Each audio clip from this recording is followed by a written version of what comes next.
In the dark underground corridors of the subway lurks a danger that lies in wait for innocent victims. In this labyrinth of railways and tunnels moves a shadow whose goal is clear and relentless.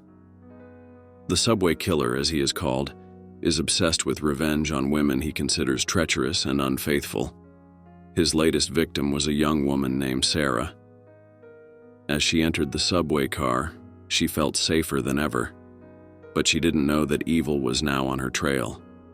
The killer watched her from the darkness, his gaze filled with hatred and a desire for revenge. As the wagon emptied and only the two of them remained, the killer moved closer. "Why did you do that?" he asked in a cold voice that seeped into her bones. Sarah was taken aback. She didn't understand what was going on.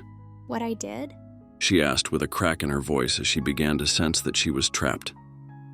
The man's gaze was icy as he continued his tale of betrayal and the pain women had caused him.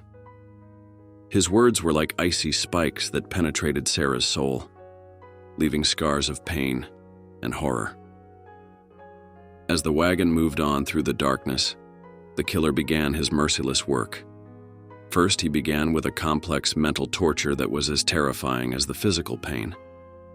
Sarah could feel the solid ground beneath her feet giving way, no matter how she tried to remain calm. Sarah decided to run away.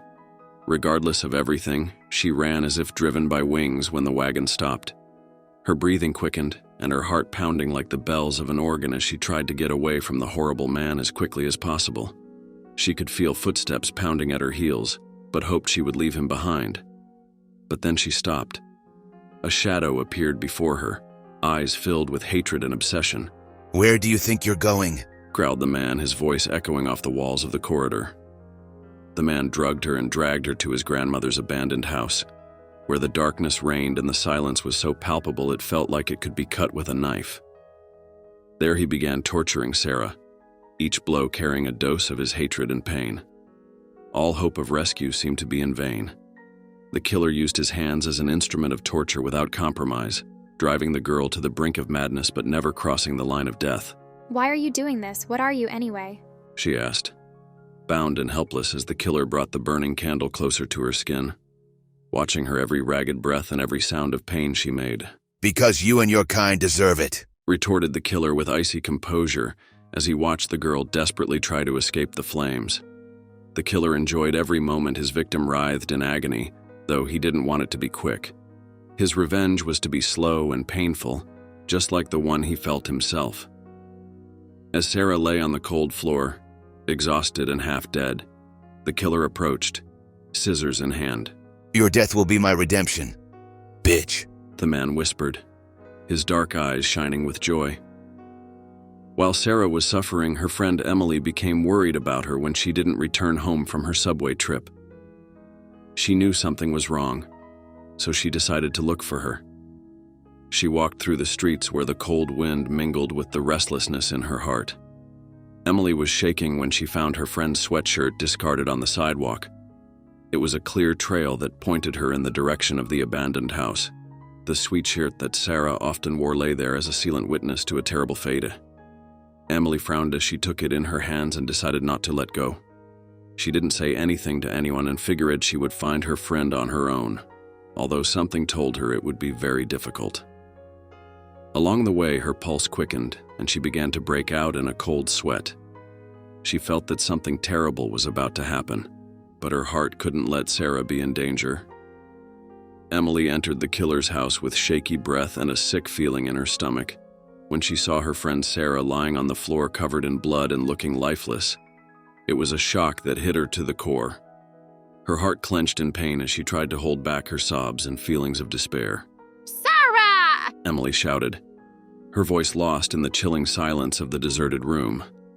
The killer, standing over the dead body with a pair of scissors in hand, turned to Emily with an icy glare. "Another victim creeping into my world," the killer hissed, his voice sounding like a deadly warning. Emily felt her legs shake under the weight of terror, but she refused to back down. Leave her alone. She tried to convince the killer, but he laughed at her and knew that she would never come back out either. The ruthless man continued to torture Emily as well, driving her to the brink of insanity as well as her friend. Each blow, each cut, Each sound of pain penetrated deeper into her body and mind, until Emily found herself helpless, bound by this sadistic torture. And finally, when it seemed that the light of hope was completely extinguished, the killer finished his work. He dug the knife into her body, and Emily heard his last whisper of darkness before everything became silent and hopeless. The last thing she saw was his cold smile, leaving everything surrendered to his bloody hands. The police tried to find the killer's trail, but it was like looking for a shadow in the night. All that was left of him were the murderous tools and the horrible deeds he had committed. The dark secrets of the abandoned house echoed in the silence of the night as the townspeople held their breath and prayed it would never happen again. Women were afraid to go alone on the subway, and every ride was stressful. The killer never appeared again.